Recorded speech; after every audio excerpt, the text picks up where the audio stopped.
The morning sun rose slowly over Fort Bragg, spreading streaks of orange and gold across the Carolina sky. The air was thick with humidity, heavy enough to cling to every breath and weigh down every movement. The field where the soldiers assembled for morning PT was alive with sound, the synchronized thud of boots hitting the ground, the call and response cadence echoing off the barracks, and the sharp whistles of instructors urging the formation to stay tight. Lieutenant Harper ran with the unit, her breaths measured but labored. She had trained for weeks since returning from her deployment, yet her body still resisted the rhythm. Each stride sent a dull ache radiating from her shoulder down to her side, a pain she had grown accustomed to hiding. Sweat dripped steadily from her brow, stinging her eyes, but she pushed forward, refusing to break formation. To most watching, she was simply slower than the others. To her, each step was an act of stubborn defiance against scars both visible and invisible. At the front of the pack, Colonel Mitchell set the pace with the kind of ease that came from decades of service. He was a man of sharp features, his posture as rigid as the uniform pressed crisply against his frame. He had built his reputation on discipline, both enforcing it and embodying it. His eyes, however, often betrayed impatience. He noticed every flaw, every hesitation, and every misstep with the precision of a hawk. This morning, his focus fixed on Harper. Mitchell had watched her for several weeks. Unlike the other lieutenants who showed eager energy, Harper carried herself differently, quiet, reserved, deliberate.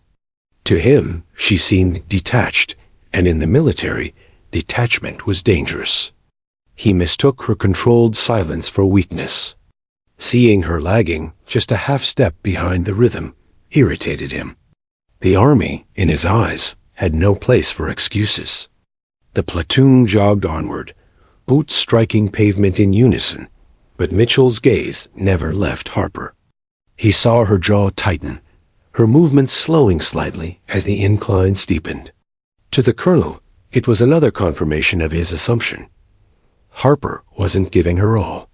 He had little patience for officers who, in his view, relied on rank to shield themselves from standards. The soldiers around Harper noticed too. Some gave her quick glances, subtle but telling, as though they didn't want to be caught staring at weakness. Others deliberately looked ahead, unwilling to get caught in whatever storm Mitchell might unleash. The air felt heavier with each passing minute, tension thickening with the humidity.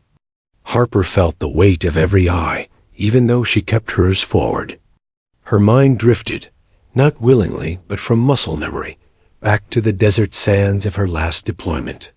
She remembered running there too, but it wasn't morning PT. It was a sprint for cover, the deafening blast of mortar rounds shattering the ground around her. The memory blurred with the present, sweat mixing with phantom dust, the cadence of boots echoing like distant gunfire. She shook it off, forcing herself to focus on the rhythm. The run ended at the training field, where the platoon lined up for calisthenics. Soldiers bent down for push-ups, lungs still burning, sweat dripping into the dirt. Harper dropped into position, her body fighting her with each movement. She pushed down, her scarred muscles straining, then fought her way back up. Beside her, the others moved more smoothly, their rhythm effortless. That was when Colonel Mitchell's voice rang out, sharp as a whip. "Lieutenant Harper." The sound cut through the air, and every head turned slightly before snapping forward again. Harper froze mid-push-up before rising to attention, dirt clinging to her palms.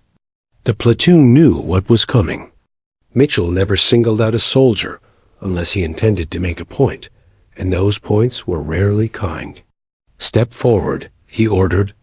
Harper obeyed, boots crunching against gravel as she broke formation and stood before him. Her posture was perfect, back straight, chin high, eyes locked ahead. She refused to show any weakness, even though her chest rose and fell with sharp breaths. Mitchell paced in front of her, his voice carrying across the field so every soldier could hear. "What's your excuse this time, Lieutenant?" His tone was cold, calculated to sting.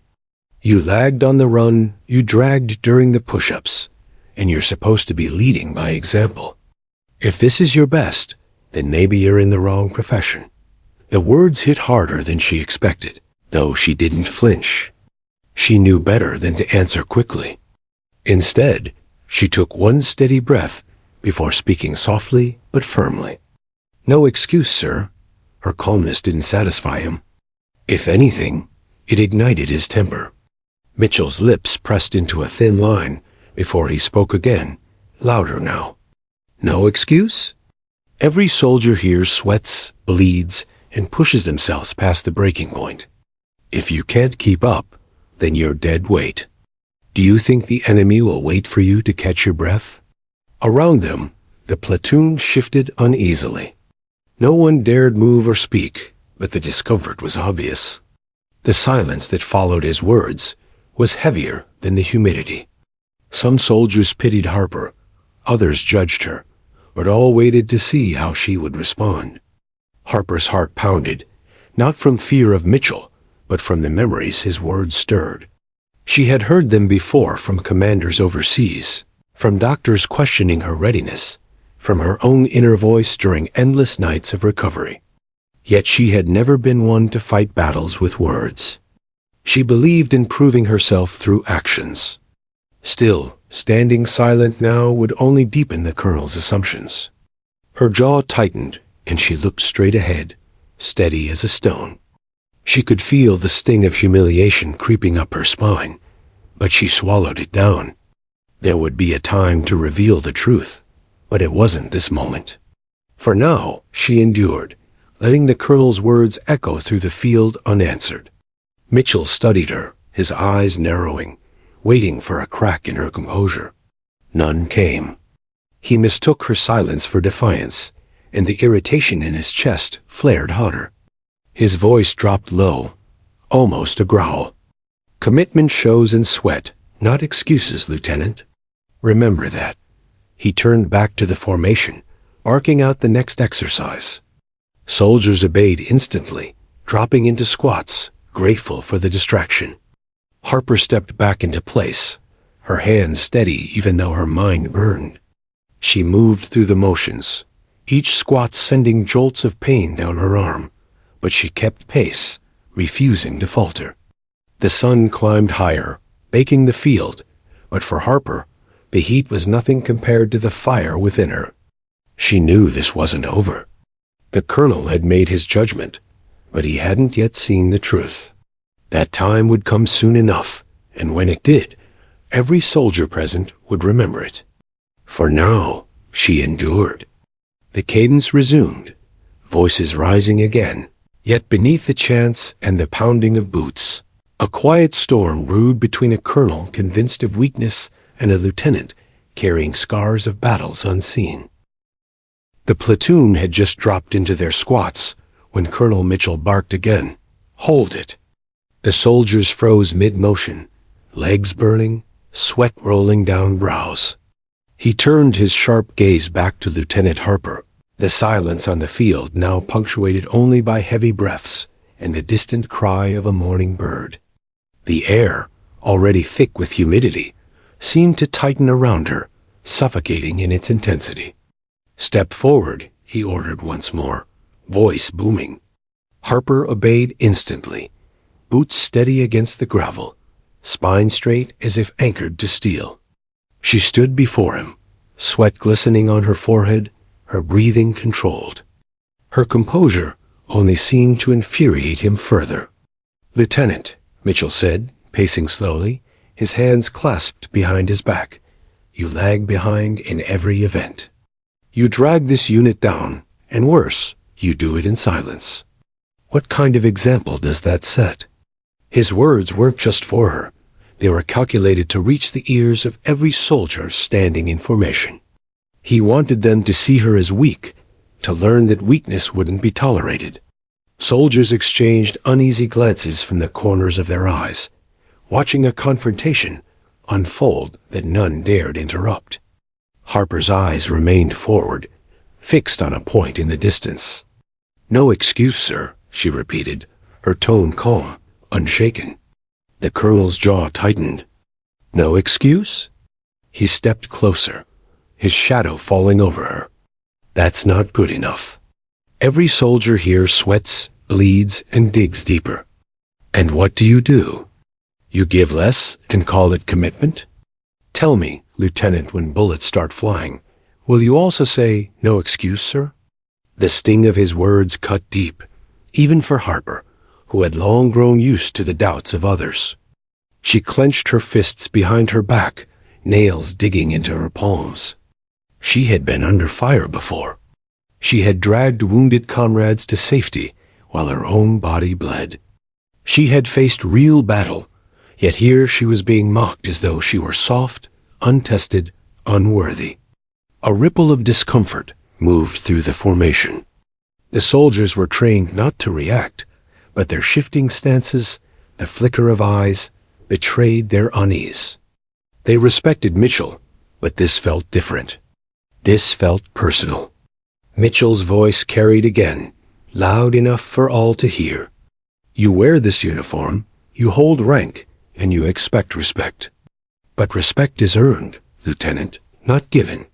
Right now, you're earning nothing but doubt." Harper's lips parted slightly, but she stopped herself from speaking. Her training drilled silence into her when confronted, but her pride wrestled with her restraint. The desire to lash out, to correct his assumptions, rose like fire in her chest.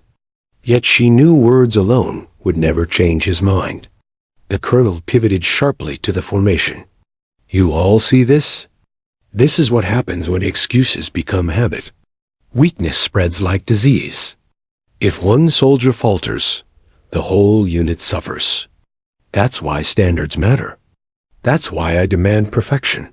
The soldiers responded instinctively. "Yes, sir." Their voices echoed, though the conviction behind them was dulled by the discomfort of the moment. Mitchell turned back to Harper, eyes narrowing. "So tell me, Lieutenant, why do you fall behind? Why do you lag when every one of your peers gives more? If you have no excuse, then perhaps you're simply not cut out for this uniform." The words landed like a blow. Harper's throat tightened, but she refused to lower her gaze. She had heard similar accusations before, whispered by doctors, doubted by commanders, muttered by peers who didn't know her history. Each time, she had fought back quietly, proving them wrong through action. Still, hearing it now, publicly, from a superior officer, scraped raw at the pride she had carefully guarded. The silence stretched. Mitchell stood inches away, waiting, daring her to break. The platoon held their breath, suspended in the tension like a taut rope ready to snap. Harper inhaled slowly, steadying herself. She could have spoken then, could have told him about the surgeries, the rehab, the months of agony spent trying to reclaim strength.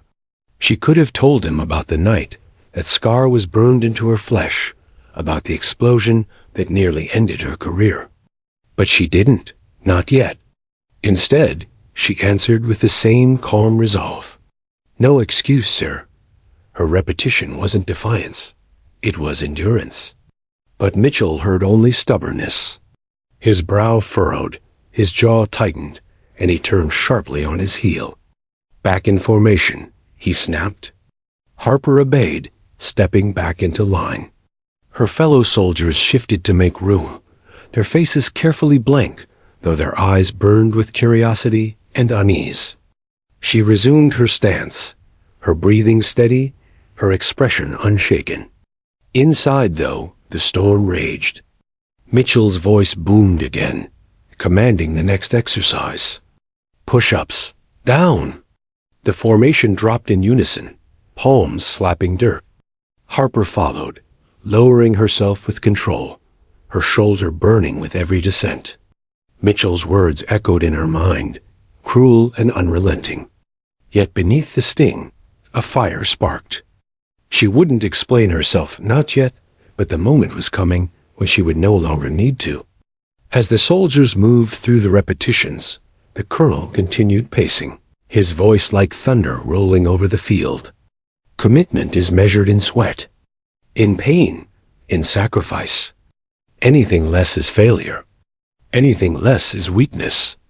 And weakness gets people killed. Each word twisted deeper into Harper's chest. She knew sacrifice. She knew pain. She had felt shrapnel tear into her body, had smelled the acrid smoke of burning vehicles, had heard the cries of soldiers bleeding out beside her. She had lived through what others only trained to imagine.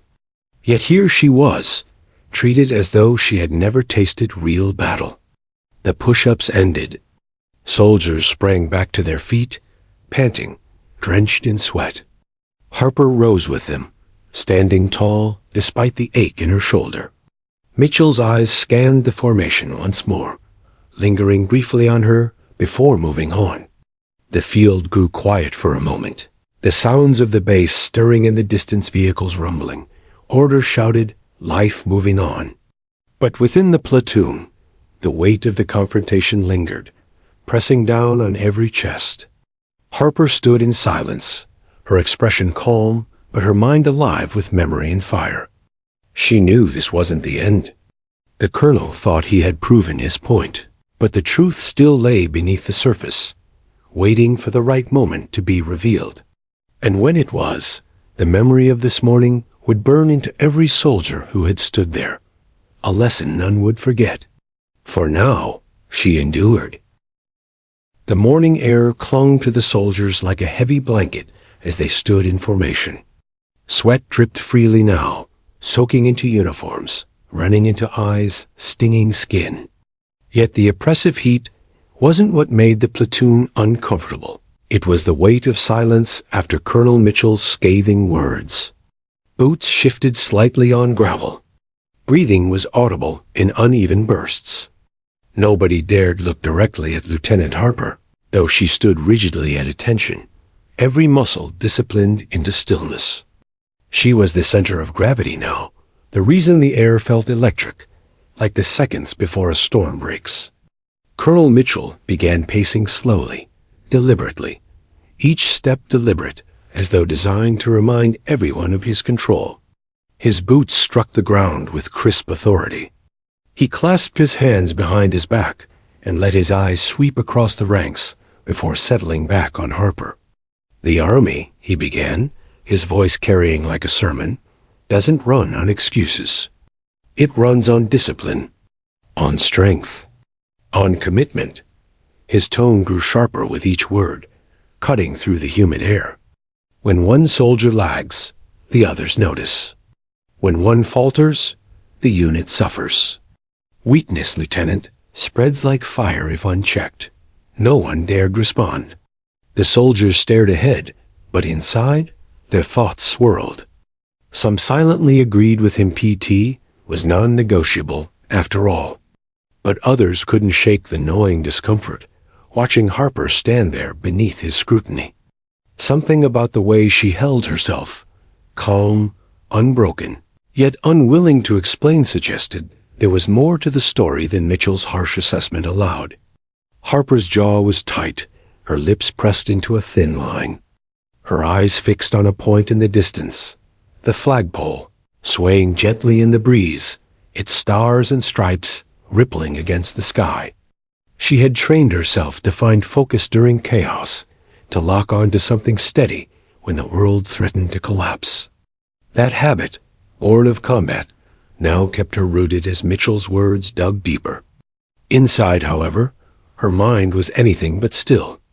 Memories swirled uninvited, the crack of gunfire, the roar of an explosion, the taste of dust and blood in her mouth. She saw flashes of her comrades' faces, some lost forever, others scarred like her. She remembered the medics shouting, the blinding hospital lights, the months of rehab that followed. And now, here she was reduced to a target of ridicule in a training field. She inhaled deeply, pushing the memories aside. She would not let them break through here, not in front of her soldiers. Mitchell stopped pacing, turning sharply to face her again. "Do you know what your silence says, Lieutenant?" His voice dropped lower, quieter, but with a dangerous edge. It says defiance. It says you think yourself above correction. Is that it? Do you believe rank gives you immunity? No, sir, Harper replied evenly, her voice clear, steady. The colonel narrowed his eyes. Then prove it. Explain yourself. Her chest tightened. This was the moment when most soldiers would scramble for an excuse and injury, a bad night's sleep, anything to deflect the sting. But Harper refused. Excuses diminished the truth. She wasn't weak, and she wouldn't plead for pity. She stood taller, if possible, and repeated the same words, calm as before. No excuse, sir. The repetition was like striking a match to dry tinder. Mitchell's face darkened, his jaw clenching. He turned slightly toward the platoon, addressing them all now. You see this? This is the problem. A soldier who will not admit their faults cannot grow. A leader who refuses accountability fails the unit. His voice boomed, carrying not just authority but anger. The platoon shifted again, their discomfort more visible. One private swallowed hard, eyes darting toward Harper before snapping back forward. Another adjusted his stance, boots scraping against the gravel. They felt caught between two truths, the colonel's doctrine of discipline and the fault, undeniable resilience in Harper's silent strength. Harper listened, her pulse steady, but her thoughts racing. Every fiber of her body screamed to hold her composure, to not reveal the truth yet. She had endured harsher interrogations in the field, harsher tests of will. She could withstand this. Still, a quiet ache pressed against her chest. Not physical, but the pain of being misunderstood. Mitchell resumed pacing, his voice rising again. The battlefield doesn't care for silence. When your squad depends on you, when lives hang in the balance, hesitation kills. Weakness kills. And what you've shown this morning, Lieutenant, is weakness. Admit it. The words thundered through the field. Birds startled from a nearby tree, scattering into the sky as though even they felt the sharpness in his tone. Harper exhaled slowly, her silence now an act of quiet rebellion. She wouldn't give him the satisfaction of labeling herself weak, because she knew the truth, that her scar wasn't weakness, but survival. That every step she took in PT was a victory, not a failure. But Mitchell didn't see it. Not yet. The platoon felt the tension stretching tighter, like a rope about to snap. Sweat dripped, not just from exertion, but from nerves, the unbearable discomfort of witnessing one of their own stripped bare under command. Mitchell stopped again, squaring himself directly in front of Harper. His eyes bored into hers, hard and unrelenting. You will learn, Lieutenant. One way or another, you will learn that excuses, spoken or unspoken, don't belong in my army. Her heart gave a single, heavy thump, but her face betrayed nothing. She met his stare, unwavering, unbroken. The colonel waited a moment longer, searching her expression for cracks, for surrender. Finding none, he turned abruptly. Back to formation, he barked. Harper stepped back into her place, boots hitting the ground with deliberate steadiness.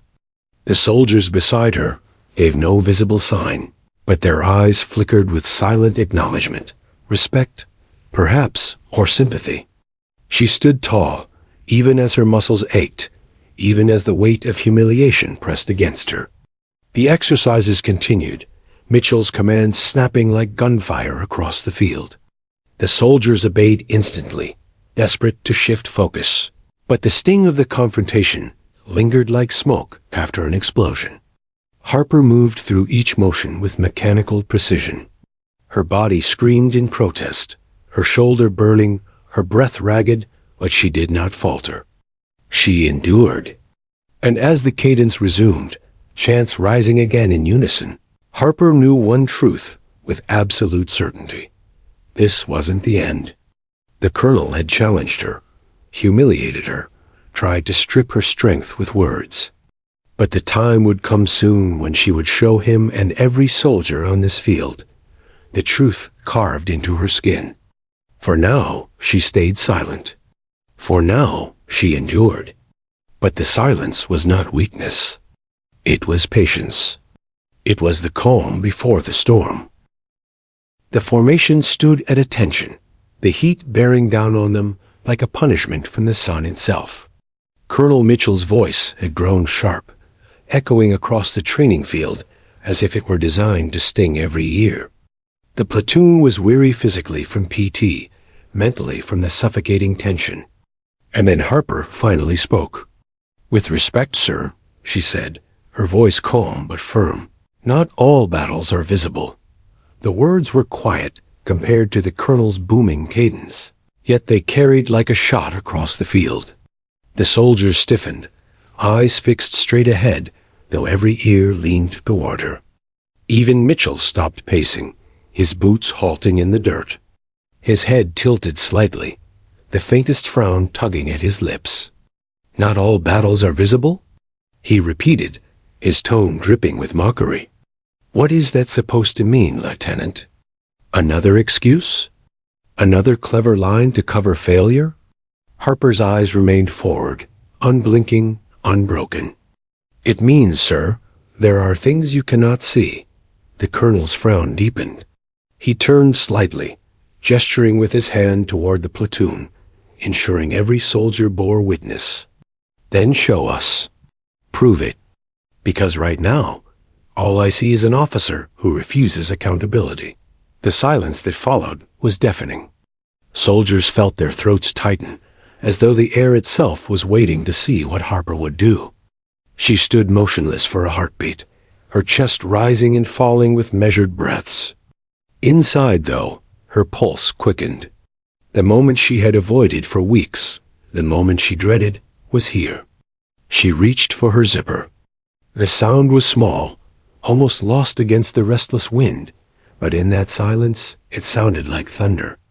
Slowly, deliberately, Harper unzipped her jacket and shrugged it off her shoulders. She rolled up her sleeve, revealing the mark she had kept hidden from their eyes for so long. Gasps rippled through the formation. Across her shoulder and down her arm stretched a jagged scar, thick and unforgiving, its edges twisted and raw. The flesh bore the unmistakable story of fire and shrapnel, the kind of wound only carved by combat. It wasn't a small mark that could be ignored or dismissed. It was bold, undeniable, and permanent. The soldiers who had stood beside her in training, who had judged her slower pace and quiet demeanor, now stared with wide eyes. Their earlier assumptions collapsed in an instant. This wasn't weakness. This was survival. Colonel Mitchell froze. His lips parted slightly, but no words came. His confident posture faltered, if only for a moment, as he stared at the scar. He had seen wounds like that before, but not here, not now, not on a training field where he had expected only excuses. Harper stood tall, shoulders squared, refusing pity. Her voice was steady, carrying just enough to reach him. "This is why my pace is different. Not because I lack commitment, not because I give less, but because I've already given." The scar gleamed under the morning sun, stark against her skin, unhidden and undeniable. The silence was no longer just uncomfortable, it was reverent. The platoon didn't breathe, didn't shift, didn't dare break the spell of the moment. Every soldier's eyes were locked on Harper, their respect rising with each passing second. Mitchell's gaze lingered, trapped between shock and shame. The mocking words he had thrown earlier now echoed in his mind, each one twisted by the truth before him. He had called her weak, but weakness didn't survive fire. Weakness didn't carry scars like that back home. Weakness didn't stand here, unflinching, showing the proof of survival to an entire unit. His throat tightened. He wanted to speak, but couldn't. For once, Colonel Mitchell, the man whose voice always carried, who always had the right words, was struck silent. Harper didn't press. She didn't gloat, didn't explain further. She simply stood, the scar doing the speaking for her. Her silence now was no longer mistaken for defiance. It was strength, undeniable and raw.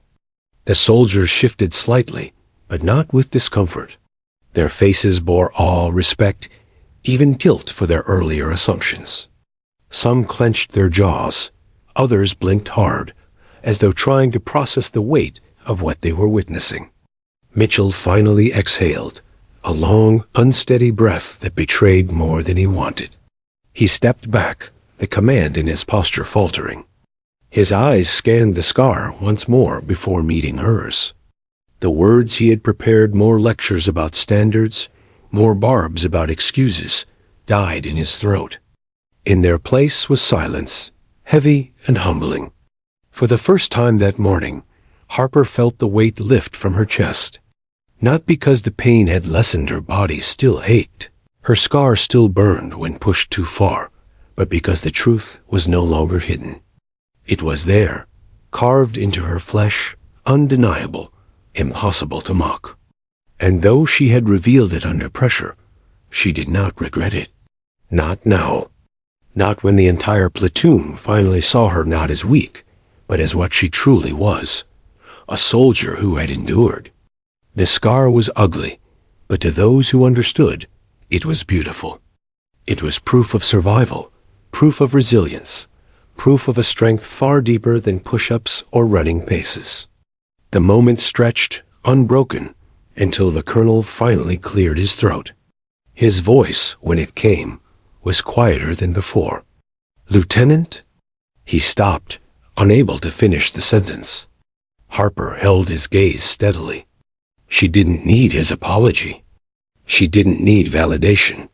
She had already earned her place the hard way. But the silence between them spoke louder than any words. The platoon remained frozen, every soldier knowing instinctively that they had just witnessed something unforgettable. The air over the training field had changed. Where moments earlier it was thick with tension and unspoken ridicule, it now carried something else entirely: silence, reverence, and the unmistakable weight of truth. The scar had done what no argument could. It had silenced the colonel. It had stripped every soldier of their assumptions. And it had forced the entire platoon to confront the uncomfortable gap between what they thought they knew about Lieutenant Harper and the reality standing in front of them. For several heartbeats, no one moved. Not a cough, not a shuffle, not even the sound of breathing disturbed the stillness. The soldiers' eyes, locked forward, betrayed their discipline with the faintest flickers toward Harper. They couldn't help themselves. Their training demanded stillness, but their humanity pulled their gaze. The scar was burned into their vision, now raw, jagged, unmistakable. Private Daniels, one of the younger soldiers near the back, felt his stomach twist. He remembered whispering only days ago that Harper probably got cushy assignments, that she wasn't cut out for the grind. Shame burned in his chest now, hotter than the sun on his back. He stared forward harder, jaw clenched, wishing he could take the words back. Sergeant Lopez, seasoned and gruff, had been less vocal but equally skeptical. He had measured Harper by her pace, her quiet demeanor, her reluctance to complain. In his mind, soldiers proved themselves through brute force, through endurance he could measure. But the scar was a kind of proof no PT test could ever touch. Every soldier carried their own war stories, but most were tucked away, hidden beneath fabric, medals, or silence. Harper had just unveiled hers in the most public, vulnerable way possible. And though she had done it reluctantly, the effect was undeniable.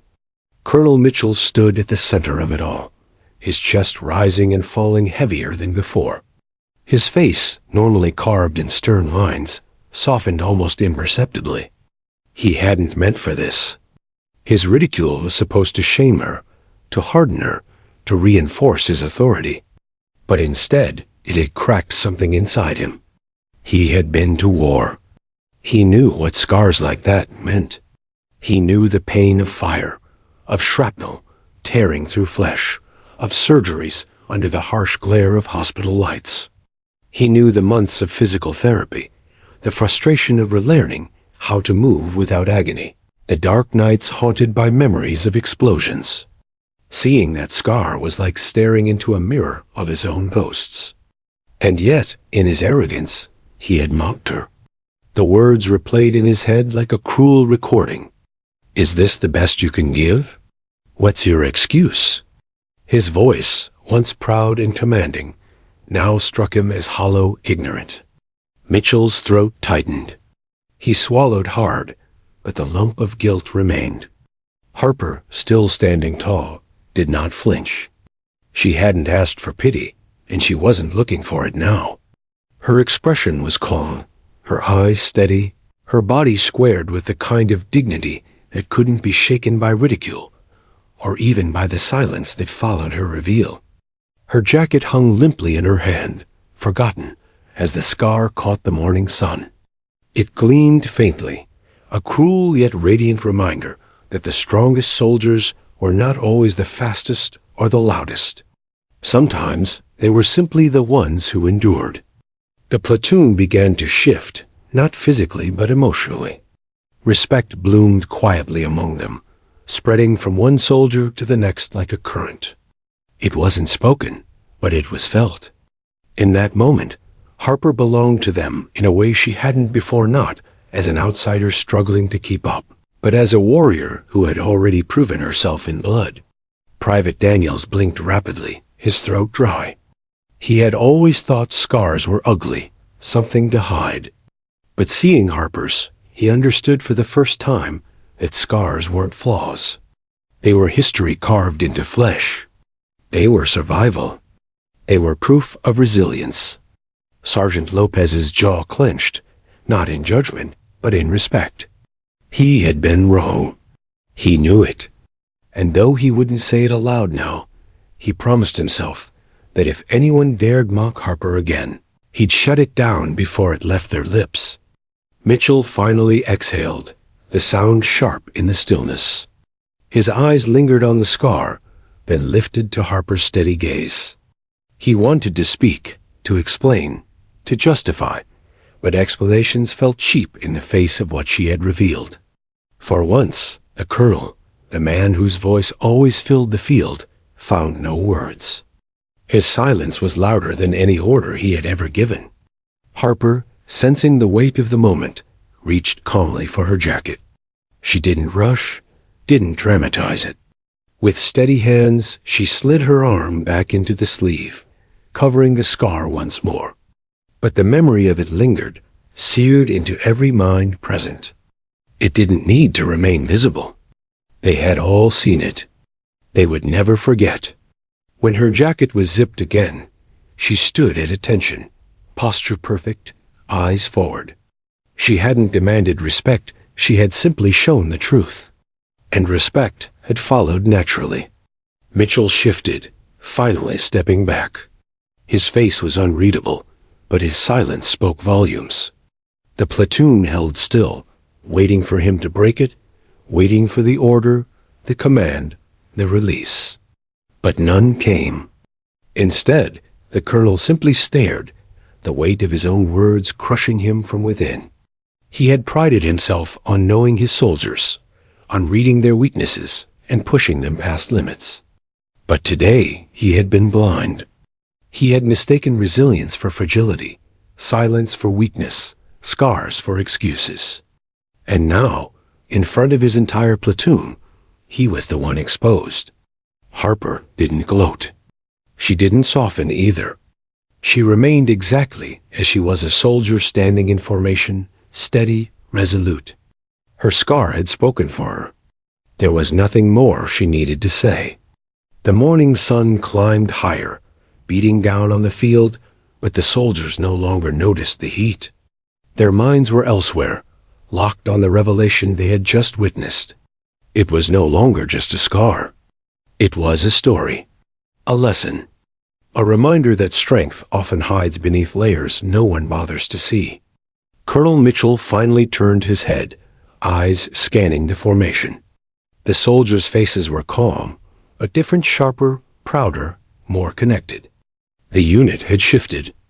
The reveal hadn't just changed Harper's standing. It had changed them all. He drew a slow breath, preparing to speak, but the words wouldn't come yet. He wasn't ready. The silence remained, heavy, sacred, unforgettable, and though no order was given, every soldier knew this day would not be forgotten. Colonel Mitchell stood rooted in place, boots heavy on the gravel, a silence stretching around him like a noose. His voice, once sharp and unyielding, had deserted him. He had mocked a soldier who bore the mark of survival, and now his authority felt thinner than the morning air. He tried to hold his posture, shoulders squared, chin high, but inside something buckled. The scar had cut deeper than any rebuttal could have. It was a reminder, a mirror to his own past, and it pressed against memories he had long locked away. Images stirred dusty roads, the echo of gunfire, the taste of grit on his tongue. Kandahar, 2009. He had been younger then, but not untouched. His unit had been ambushed on a convoy run. The explosion had torn through the lead Humvee, fire rolling across the desert like a living beast. He remembered the screams, the frantic calls for medics, the weight of dragging a bleeding soldier across gravel, while shrapnel rained down. One of his sergeants, Ramirez, hadn't made it. The blast had left nothing but silence where a laugh had once filled their nights. Mitchell still remembered the letters he had written home, the words that never felt enough. He had walked away from that tour with invisible scars, but scars all the same. Looking at Harper's wound now, he knew exactly what it cost to survive something like that. And he had ridiculed her. The realization gnawed at him. His chest tightened, his jaw clenched, his throat thickened with the weight of guilt. He had prided himself on knowing soldiers, on seeing their strengths and weaknesses. But today he had been blind, willfully blind. He hadn't seen Harper's resilience, because he hadn't cared to look. The platoon still stood at rigid attention, but Mitchell could sense their minds weren't on discipline anymore. They weren't waiting for his barked commands or his sharp criticisms. They were waiting for him to acknowledge the truth, to admit what everyone had seen with their own eyes. For a man like him, that was harder than any battlefield. He cleared his throat, but the words tangled. His mouth opened, then closed again, and the silence deepened. A bead of sweat rolled down his temple, though not from the heat. Finally, he managed to speak. "Lieutenant Harper." His voice cracked, barely audible. He steadied himself, forcing the words out. "I didn't know." The admission was small, almost fragile, but it carried across the field. Soldiers shifted ever so slightly, eyes widening. A colonel didn't admit ignorance. Not in front of his formation. But Mitchell couldn't deny it, not now, not with that scar burned into his memory. Harper's eyes met his, calm, unwavering. She didn't gloat, didn't soften. She simply replied, steady as stone, "Now you do." "Sir." The words hit him harder than any. Explosion. Simple, direct, unforgiving. Mitchell's chest rose with a heavy breath. He looked away, his gaze sweeping the platoon. Their faces had changed. Where once there had been doubt toward Harper, there was now respect. Where once his voice commanded them, now his silence betrayed him. He realized in that moment that leadership wasn't always about barking orders or breaking soldiers down. Sometimes it was about humility, about admitting when you had been wrong, about recognizing strength where you least expected it.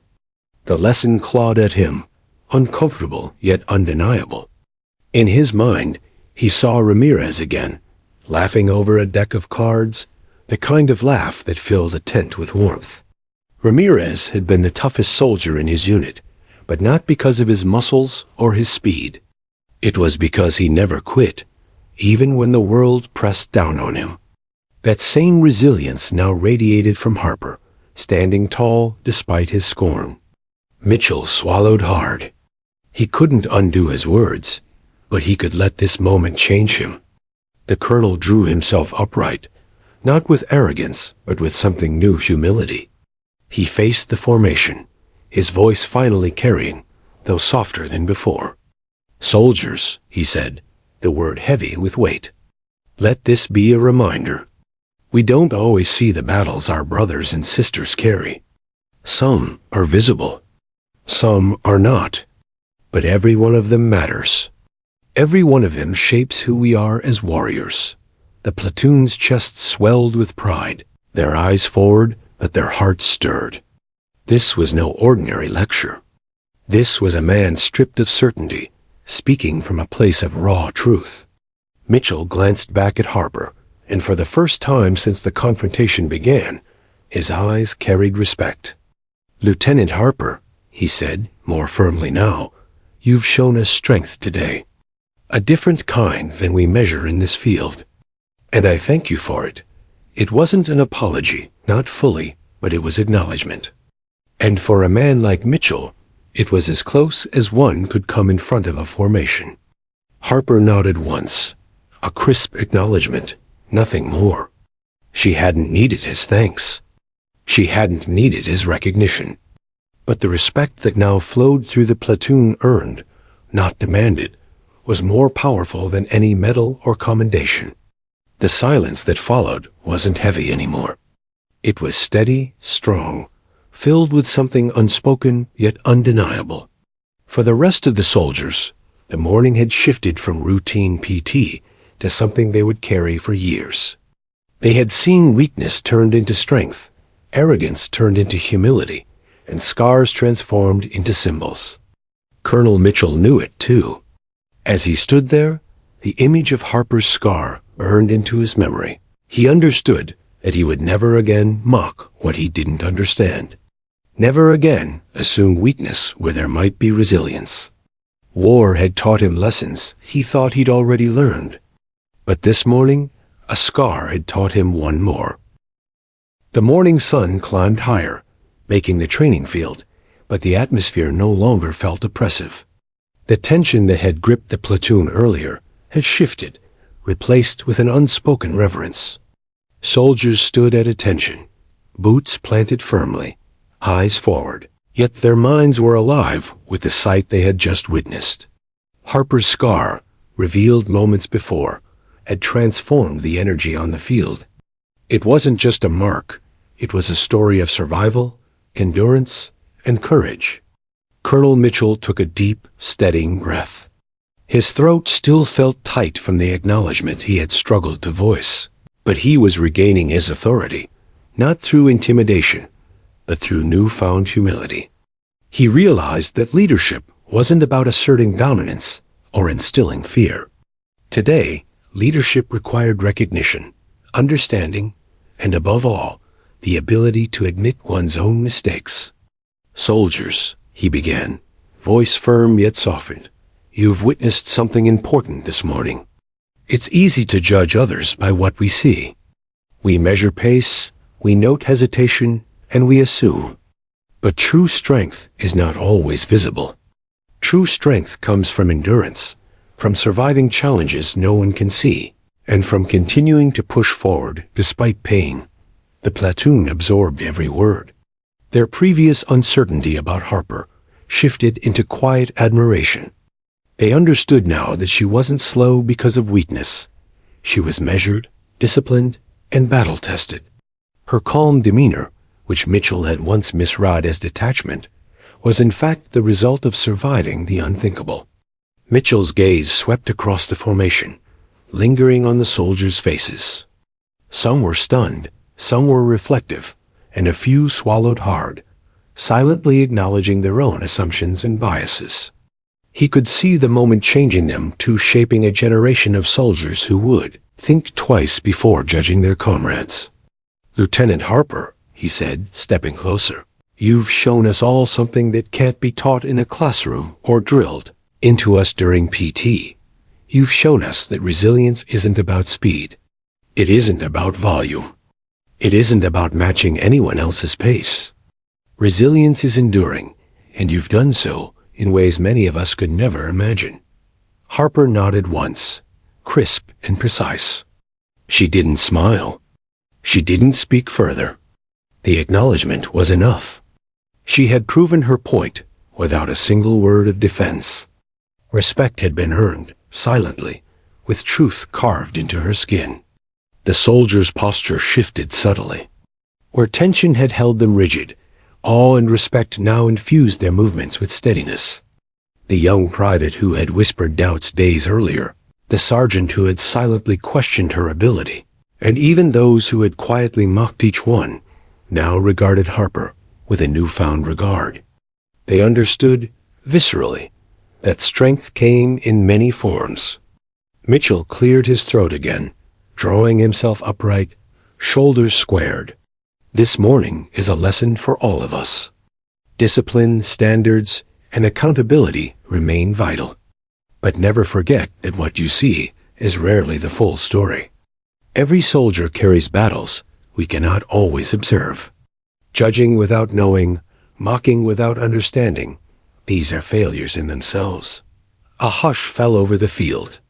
Soldiers realized that the colonel's lecture was no longer just about PT standards. It was about humanity, empathy, and the quiet strength that often goes unnoticed in military life. They were learning that leadership didn't just measure performance. It also measured understanding. Private Daniels, who had silently doubted Harper before, felt a swell of guilt mixed with admiration.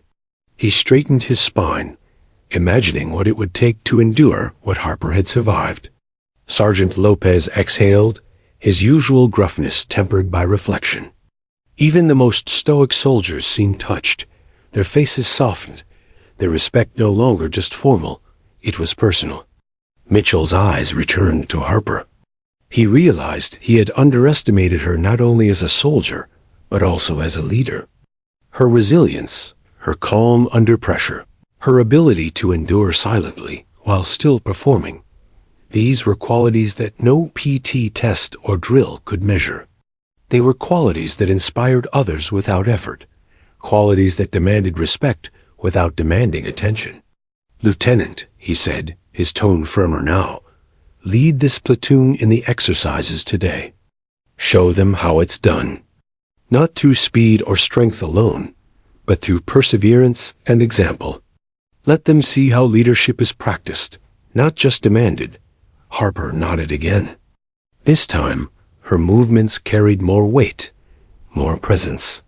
She slipped back into her place within the formation, not as a subordinate being judged, but as a soldier recognized, respected, and silently acknowledged by everyone around her. The transformation in the platoon was tangible. As the exercises resumed, the cadence of boots striking the gravel felt different. Soldiers moved with renewed energy, not from fear, but from inspiration. They watched Harper's measured steps, her controlled movements, the way she pushed herself without complaint, and they learned something deeper than endurance. They learned the meaning of silent strength. Mitchell stepped back slightly, observing. He no longer felt the need to dominate the field with his voice. His presence alone, combined with the lesson Harper had taught without uttering more than a few words, now carried authority. A different authority. One that respected courage, endurance, and truth. The morning dragged on, exercises continuing, sweat-soaking uniforms, muscles burning. Yet the tension that had gripped everyone earlier was gone. In its place was cohesion, respect, and an unspoken bond forged through witnessing Harper's moment of revelation. When the exercises finally ended, the platoon gathered in formation, panting, sweat-drenched, and exhausted. Mitchell addressed them once more, his voice calm but resolute. "Let this morning remain with you, not for the mistakes you think you've seen, but for the resilience you've witnessed. We serve together, and strength comes in many forms. Respect those around you, and never assume weakness without knowing the truth." The soldiers echoed, "Yes, sir," their voices firmer, yet this time carrying weight and understanding. Harper stepped out of formation, her movements fluid, her presence commanding in subtle ways. She didn't need accolades. The platoon had already given her what mattered: recognition and respect. She walked past Mitchell, nodding in acknowledgement. The colonel met her gaze, and for the first time in weeks, there was no judgment, only shared understanding. The morning had begun with ridicule, misunderstanding, and silent assumptions. It ended with acknowledgement, respect, and lessons learned, not just for Harper, but for the entire platoon, and even the colonel himself. In the heat of the morning, under the harsh Carolina sun, a scar had spoken louder than commands, and the platoon had listened. By mid-morning, the sun hung high over Fort Bragg, illuminating the training grounds in harsh light. The soldiers were still catching their breath from the intensive exercises, their uniforms soaked with sweat, muscles burning from exertion. Yet there was a new energy in the air, a quiet, steady power that hadn't been there before. Lieutenant Harper walked slowly along the formation, her boots crunching against the gravel. Each step was deliberate, controlled, yet carried a newfound presence. She moved not as a subordinate being tested, but as a soldier whose strength and courage had been witnessed and acknowledged.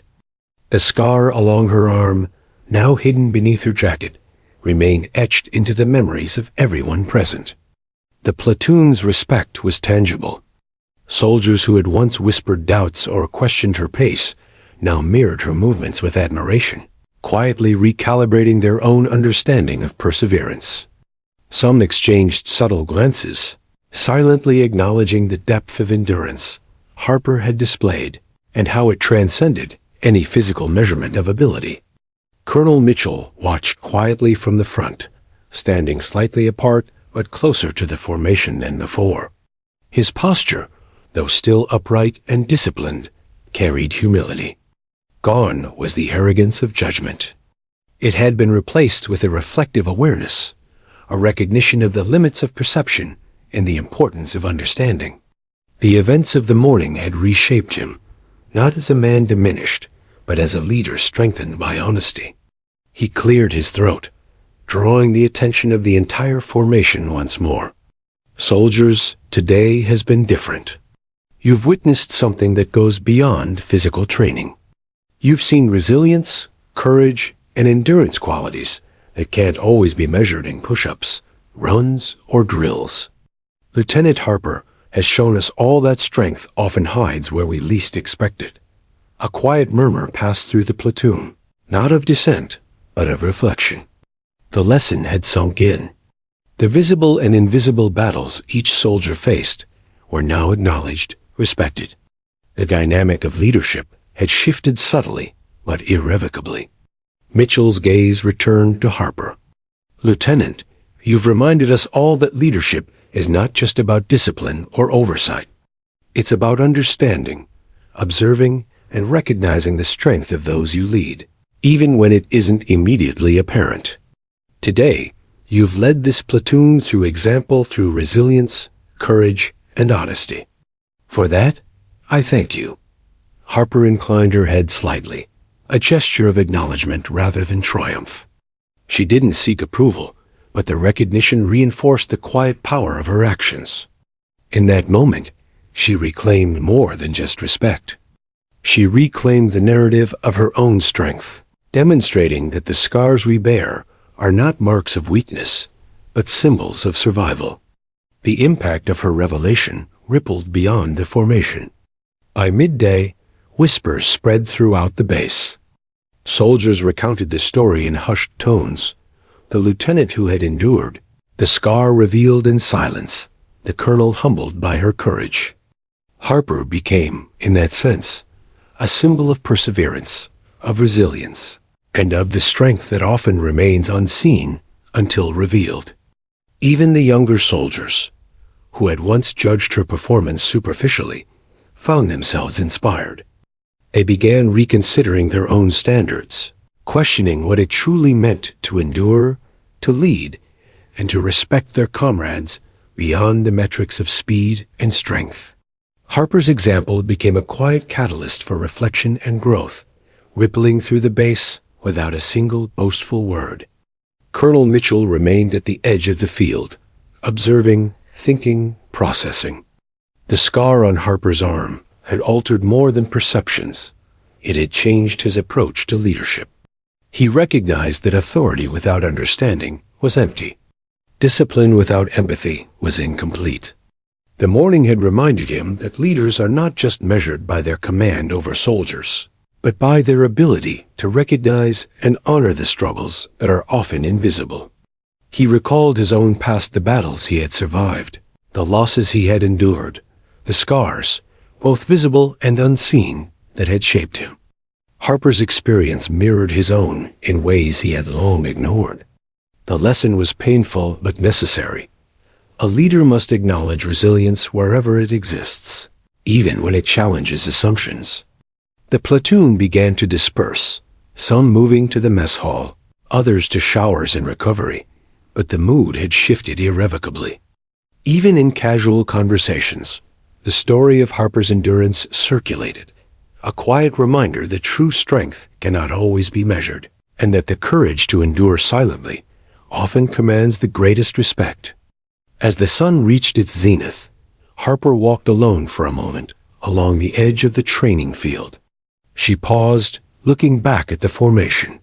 The soldiers had returned to their routines, but something intangible had changed.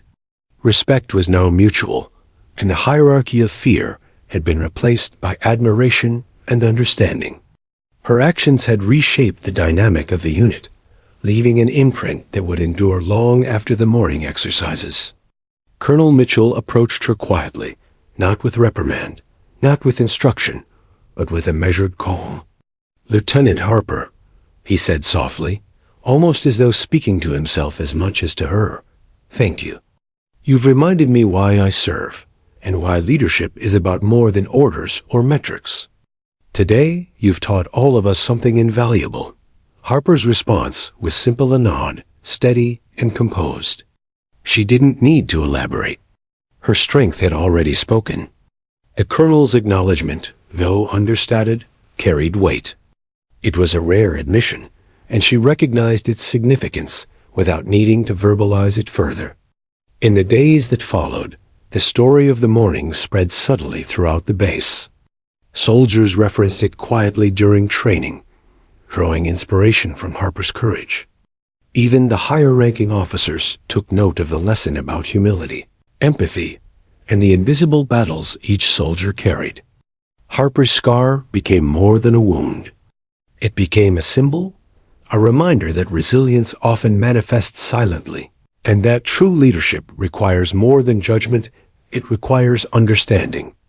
By nightfall, the field was empty, the echoes of boots and commands replaced by the quiet hum of the base. Harper returned to her quarters, her body exhausted but her spirit steady. She reflected on the morning, the ridicule, the tension, the reveal, and the ultimate respect she had earned. Her scar, though hidden beneath her jacket, felt like a quiet victory, a testament to survival, endurance, and the power of truth. Colonel Mitchell, alone in his office, reviewed the events in his mind. He thought about the way assumptions had blinded him, how quickly he had misjudged Harper, and how transformative the moment had been. For the first time in years, he understood that leadership was not just about enforcing rules or maintaining discipline. It was about seeing people, truly seeing them, and respecting the battles they fought, both visible and hidden. The scar, he realized, was not just a mark of injury. It was a mark of experience, courage, and survival. And it had taught him more about leadership than any manual, any drill, or any lecture ever could. By the end of the day, the base had returned to routine. Soldiers trained, equipment was maintained, and orders were carried out. But beneath the surface, subtle changes persisted. The way soldiers regarded one another, the quiet acknowledgement of unspoken struggles, and the deep respect for those whose endurance transcended visibility. Harper's presence, and the scar she bore, had become an unspoken lesson that would linger indefinitely. Leadership, respect, resilience, these were no longer abstract concepts. They had been embodied, witnessed, and honored. And as the sun set over Fort Bragg, casting long shadows across the training field, both Colonel Mitchell and Lieutenant Harper understood something vital.